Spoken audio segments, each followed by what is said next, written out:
ఎన్నుకునే ఆ భాగ్యం మనకి ఈరోజు జగన్మోహన్ రెడ్డి గారు ఇచ్చారు. మొన్న అసెంబ్లీలో ఓ తెలుగుదేశం నాయకుడు కలిశాడు. అన్నాడు, ఎలా గెలుస్తారు మీరు నర్సరావుపేట పార్లమెంట్ అన్నాడు. నేను అడిగా ఏమయ్యా ఎందుకు గెలము, గతంలో గెలవలేదా అంటే ఒకటే అన్నాడు, ఏమయ్యా జగన్మోహన్ రెడ్డి గారు పెంచి పోషించిన కృష్ణదేవరాయలు గారిని మేము లాక్కున్నాం, రేపు 100 కోట్లు పెడతాం, మీ దగ్గర డబ్బు ఎక్కడుంది, మీరు ఒక సామాన్యుడిని ఒక గొర్రె కాపర్లో బిడ్డను తీసుకొచ్చి పెడుతున్నారన్నాడు. నేను చెప్పా, ఆ గొర్రె కాపర్ల బిడ్డ పిడిగిలి బిగించి గుద్దేరా బాక్సులు బద్దలవుతాయని కాస్తామని చెప్పా. 2 నెలల్లో ఎన్నికలు ఉన్నాయి. ఒకటే చెప్పండి, ప్రతి ఒక్కళ్ళు నడుము బిగించాలి, ఇంటింటికి పోవాలి, ప్రతి గడప తట్టాలి. ఒకటే నినాదం. ఈ రోజున చరిత్రలో మొట్టమొదటిసారి ఒక సామాన్యుడిని, ఒక బీసీని నిలబెట్టే ధైర్యం జగన్మోహన్ రెడ్డి గారు చేశాడు. ఈరోజు ఈ బీసీ బిడ్డ గెలిస్తే రేపు ఒక ఎస్టీనో మైనార్టీనో పార్లమెంటుకు పోయే అవసరం ఉంటుంది. గుర్తు పెట్టుకోండి. కేవలం డబ్బున్న వాళ్ళే పదవులు పొందుతారని ఇంటూ వచ్చాం 25 సంవత్సరాల నుంచి. ఈరోజు అవకాశం మీది. చరిత్ర సృష్టిద్దామా?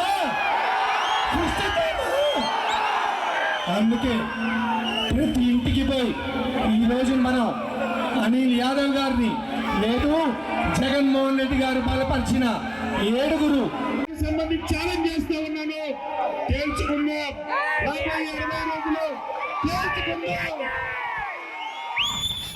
తేల్చుకుందాం. 7 నియోజకవర్గాల నుంచి వైఎస్ఆర్ పార్టీ అభ్యర్థులు గెలిపించుకునే సత్తా ప్రతి వైఎస్ఆర్ పార్టీ కార్యకర్తల్లో ముందుకు పోతా ఉన్నారు. ఖచ్చితంగా నేను చెప్తా ఉన్నాను, మంచి మెజార్టీతోటి 2019లో ఏ రకంగా పార్లమెంట్ అభ్యర్థితో పాటు 7 నియోజకవర్గాల్లో గెలిచాము, రాబోయే 24 ఎలక్షన్లో అంతకు ఎక్కువ మెజార్టీతోటి 7 మీ అందరి ఆశీస్సులతో గెలవబోతా ఉన్నాం. చాలా టైం అవుతుంది. దయచేసి పెద్దలందరూ కూడా మాట్లాడాల్సిన పరిస్థితి ఇది. కాబట్టి మీరందరూ కూడా సమన్వయంతో ఒక అర్ధగంట ఉంటే తలా 5 నిమిషాలు అందరూ కూడా మీ అందరిని ఉద్దేశించి మాట్లాడతారు. అనిల్ కుమార్ యాదవ్ గారికి పరిచయం అవసరమా? నర్సరావుపేట నియోజకవర్గంలో ఆయనకు అక్కర్లేదు పరిచయ కార్యక్రమం. ఈ రాష్ట్రంలోనే అవసరం లేని వ్యక్తి అనిల్ కుమార్ యాదవ్ గారు. ఇప్పటికీ అందరికీ తెలుసు ఆయన ఎవరు.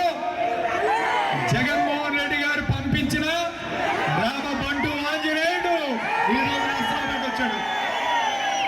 రాముడికి ఆంజనేయుడు ఎలాగో జగనన్నకి అనిల్ కుమార్ అలాంటి వాడు. తన ప్రాణాల సైతం లెక్క చేయకుండా అన్న కోసం నిలబడిన వ్యక్తి అనిల్ కుమార్. ఈరోజు అనిల్ కుమార్ గారు నర్సరావుపేట రావడం చాలా సంతోషకరమైన విషయం.